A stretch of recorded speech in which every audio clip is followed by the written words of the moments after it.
बाद मुझे शाजिया के पास भी जाना है, जल्दी से। मिश्रा जी बताइए, नहीं चाहते कि अब प्रधानमंत्री नरेंद्र मोदी रहे? और दूसरा सवाल इसके साथ साथ ये बताइए, मोहन भागवत, जब आप ये कहते हैं कि एक वैचारिक सांस्कृतिक जो अपनी नैतिकता को समेटे चल रही है ऐसा संगठन है, तो फिर जब ये सवाल पूछा जाता है कि भाई 1100 रुपए बट रहे हैं, उसे रोका जाए, उससे कहा जाए नैतिकता की कसौटी पर यह खरा नहीं उतरता, ये नहीं किया जाना चाहिए चुनाव के पहले, वो नैतिकता समाज की देखना, वो भी तो दायित्व बनता है आरएसएस प्रमुख मोहन भागवत का। देखिए, मैंने आपको अभी इसके पहले भी बताया, मैंने पहले अपने स्टेटमेंट में जब आपने प्रश्न पूछा था कि राष्ट्रीय स्वयंसेवक संघ, हमारे परम पूजनीय सरसंघचालक जी का इन लोगों को व्याख्यान सुनना चाहिए, उनका उद्बोधन सुनना चाहिए, लेकिन सुनते तो है नहीं। उन्होंने भी कई बार स्पष्ट रूप से कहा है कि उनका संघीय संगठन किसी भी राजनीतिक पार्टी का विरोध नहीं करता और ना ही राष्ट्रीय राजनीति में हस्तक्षेप करना सपोर्ट चाहता करता है ना। राष्ट्रीय राजनीति में हस्तक्षेप क्या होता है? अगर वो सपोर्ट कर रहे हैं, जिता रहे, तो हस्तक्षेप ही है। एक तरफ से सभी पार्टियां हमारी हैं और दूसरी तरह से उनका हमसे कोई संबंध नहीं है, हमें राजनीति में दिलचस्पी नहीं है। आप बीजेपी और बाकी पार्टियों को समकक्ष रख के देख रहे हैं। अब लेकिन यहाँ पर उनके और चिट्ठी लिखने की बात नहीं है, आपको राष्ट्रीय स्वयंसेवक संघ से सीखना चाहिए कि किस प्रकार से। अच्छा चलिए, आपने बड़ी इंटरेस्टिंग बात कही। शाजिया अगर मेरे साथ हैं, शाजिया सुनिए। उपयोग करते हुए विभिन्न क्षेत्रों में काम कर सके। आप क्या संघ जो है संघ पर टिप्पणी कर रहे हैं? शाजिया ने चैट डिस्कनेक्ट किया हुआ है, को देखिए ना।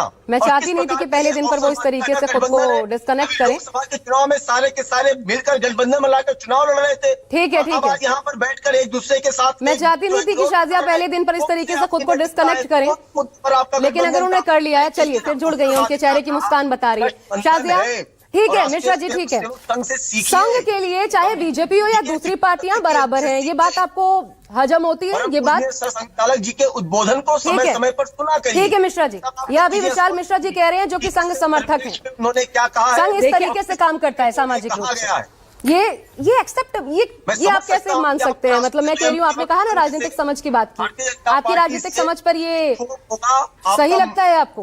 रुक जाइए मिश्रा जी, अब शाजिया प्लीज कंटिन्यू होगा, लेकिन उसको मनभेद मत बनाइए, उसको समझिए तो पहले। मिश्रा जी अब प्लीज रुक जाइए। अगर देखिए, नहीं मिश्रा जी एक तरह से सही कह रहे हैं।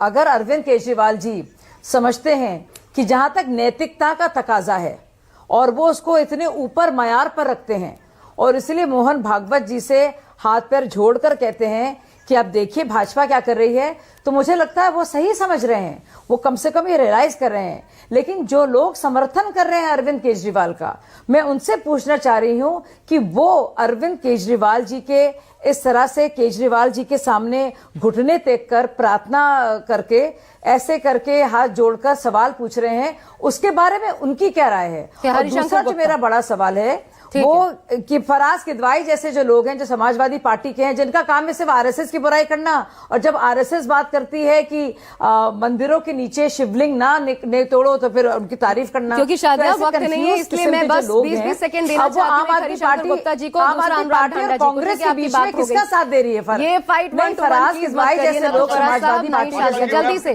हरिशंकर जी। आशा जी मैं अपनी बात कहना चाहूंगा, मैंने शुरू में कह दिया था और आपने दूध का दूध पानी का पानी करवा दिया। बहुत अच्छी तरीके से सवाल पूछकर विशाल मिश्रा और शाजिया इल्मी दोनों के दोनों आप पार्टी की सपोर्ट में आ गए।